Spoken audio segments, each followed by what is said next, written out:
What is going on, all you Pokemon collecting maniacs out there? This is Ryan, the Pika Papa, and it is Sunday Fun Day, which means we're going to be talking about the cards that have been moving and shaking on TCGPlayer the most over the last 7 days. However, TCGPlayer has rebranded this data set, it seems, and they now call it the biggest price spikes in Pokemon this week. And what's extra special about this video is I want you to remember, too, this is a data set that TCGPlayer sends to us, right? Like, this isn't me going out and picking up cards.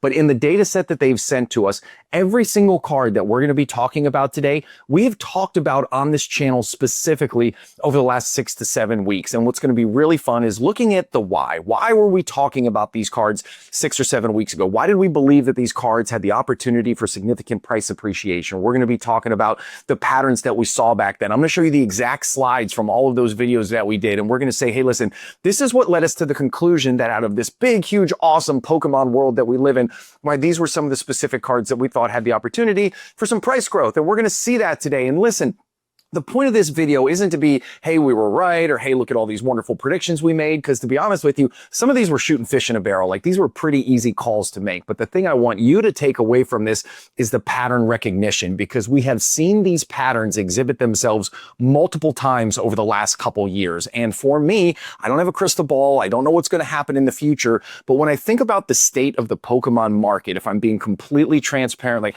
I think this supply and demand kind of off balance that we're in right now, I think it's going to continue for quite a while. When you think about the Mega Series, we have some amazing Mega Series sets that are on the horizon, and supply is going to be dismal compared to this demand. So I think that we're going to still be living in that environment. And then when you think about 2026, odds are extremely high we're going to get an anniversary set. There's been no official announcement, but I mean, we would just have to be crazy not to get an anniversary set in 2026. And with anniversary sets, they usually hit pretty darn hard. So I expect it to be wildly popular. Demand is going to be through the roof. And not only that, when anniversary sets like that happen, it's kind of like what happened with 151. I don't only expect the current consumer base to be excited about it, but it's going to bring people in who have maybe left the hobby. You know, anniversary sets, special sets have a tendency to do that. So I think it's going to be wild. I think it's going to be absolutely crazy. So understanding how these singles cards have moved in this current environment might give us a good idea of how they could move again in the future. So with that being said, before we look at these individual cards, as you'll see as we get into this video,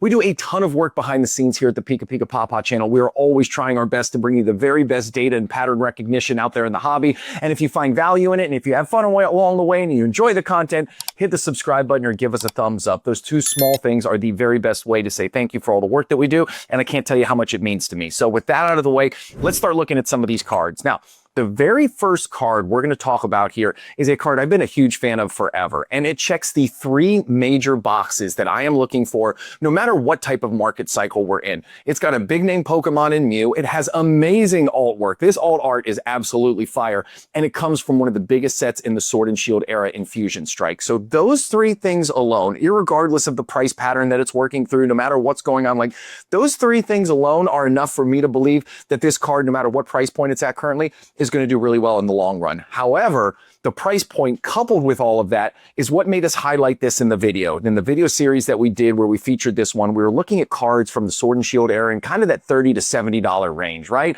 And we were trying to identify cards that we thought were going to break out or have a great opportunity to break out. And the thing we loved about this was back in February of 2025, this thing was at an all-time high of right around $80. So an incredibly high price point. And then it's been working its way down ever since. But what got us excited was it started to find some stability, right? It started to hit that support line right in the $54, $55 range. And, you know, when a card reaches that point, there's only 2 things that are going to happen. Either A, it will never hit an all-time high again, or B, it will. It's that simple. It's not rocket science. And again, all the things that we talked about earlier, the name, the art, the set that it comes from, I firmly believe that this card's going to hit an all-time high. So that's why we featured it. Now, where's the price at today? Why did TCGPlayer highlight the card this week?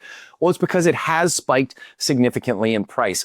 But with this one, we needed to approach it with a little bit of trepidation, because what I want you to notice here is the bright blue line represents the price movement, and the light blue bar graphs, those represent sales volume. And if you see to the far right, the bright blue line spikes up because the price spiked, but so does that light blue bar graph, right? So there was a person, group of people, whoever, whatever ended up happening, a whole lot of these were purchased in a short amount of time. Sometimes that can be a buyout where people are just trying to buy every single one on TCGPlayer. drive the price up, subsequently sell for a profit. And I'm not saying that that's what happened. I'm not saying that that's not what happened, but we're just going to have to wait and see. But no matter what, I think that this card is a stunner of a card, and I would not be surprised if it continues to hold the price in the $70 range and beyond here into the future.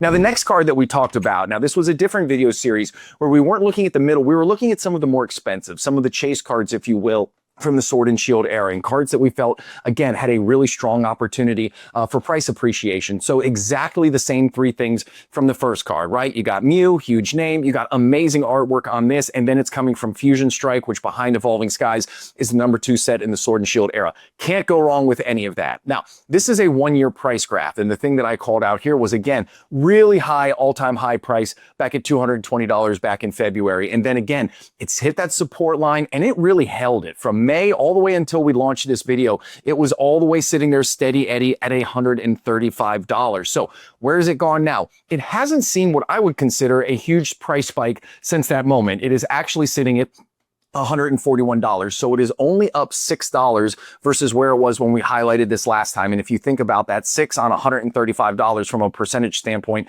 really is basically nothing. But what's interesting is the move that it's made here recently. You'll see that some of the sales volume has started to increase. The prices started to go up. You know what I mean? Like, it's starting to show a lot of that positive momentum. And again, when you think about all of those other things that we've talked about, the name, the art, the set that it comes from, the fact that it was at an all-time high of $220, like, I think this is just another absolute stunner of a card to have on this set, and I'm going to be keeping a very, very close eye on it, and I'm so glad TCGPlayer called it out. Now, the next one that we're talking about right here, this is the Gengar. Again, I know it's redundant, and I apologize, from Fusion Strike, but these are the cards that TCGPlayer highlighted, and this one, rightfully so. This card has gotten incredibly hot, and when we did this video, this one was in the same series that we did that previous Mew on, because obviously this is a chase card from Sword and Shield, but I loved this card at $575. It was stuck there, dead Ed, right there at that $575 mark. It held it over a period of several months.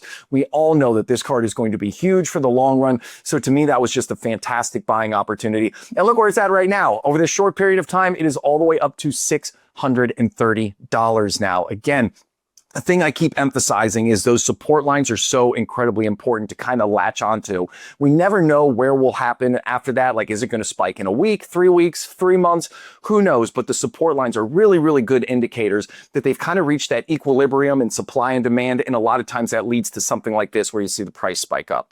So the next one that we didn't just do videos on Sword and Shield. We also did one on Scarlet and Violet, and this was one of the cards that, man, I was in love with. Now, if you don't remember, when Paldean Fates came out, it was not a highly hyped set. A lot of people thought it was going to be a very solid mid-range set. I don't think anybody thought it would be what it is today, but this set has absolutely gone gangbusters. That Bubble Mew has gone absolutely insane. We're going to talk about it here in just a minute. The set is full of baby shinies. You have an awesome Charizard on here.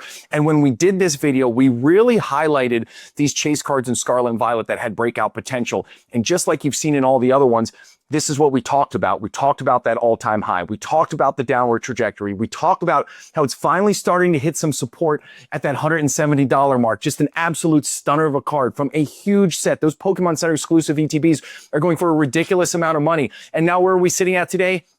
It's up over $200 now. It's up at $201. Tons of positive momentum moving up and to the right. And again, I don't think this card is going to slow down anytime soon because it is paired with an amazing set that is anchored by the Bubble Mew. The Bubble Mew is just doing things that honestly I had no earthly idea it would do, even when this set came out. Like, the Bubble Mew was not the most anticipated card in the set. Obviously, the Charizard was, and this thing has totally taken on a life of its own. And again, in that video series that we did, we highlighted the exact same pattern that we just did in that Charizard. We highlighted the fact that it was working its way down, The Bubble Mew hit that period of support, and then what did it do?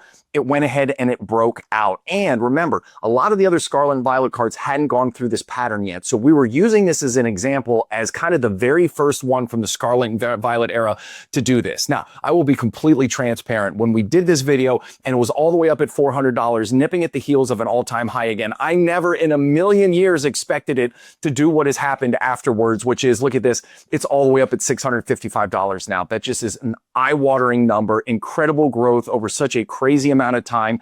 And again, remember, I always highlight that bright blue line represents price, the light blue bar graphs represent sales, and what I took away from this graph right here Even though the price is at $650, if you look at that light blue bar graph, that shows you that there were about 25 copies that were sold last week, even at that incredibly high, say that was probably $610, $615, $620 price point to continue to drive it up. People don't care how expensive it is. They are buying it in a high degree of velocity, and this card is just absolutely blazing a new trail. As I've said before, I think that there's more to come. I'm doing the State of the Hobby video on Monday, which I think is going to be incredibly insightful. That's where we look at all the price movements for the top 20 singles cards, the booster boxes, Sun and Moon, Sword and Shield. We got the XY Arrow. We got Scarlet and Violet. We're going to look at singles cards. There's a whole lot happening in the hobby right now, and it's incredibly exciting. I can't wait to share it with you. I hope you find value in this video. I hope you had a ton of fun along the way. And if you did, hit that subscribe button or give us a thumbs up. I can't tell you how much those two little things mean to me. But most importantly, I hope you have an epic rest of your Sunday. Thank you so much, everybody. See you. Bye.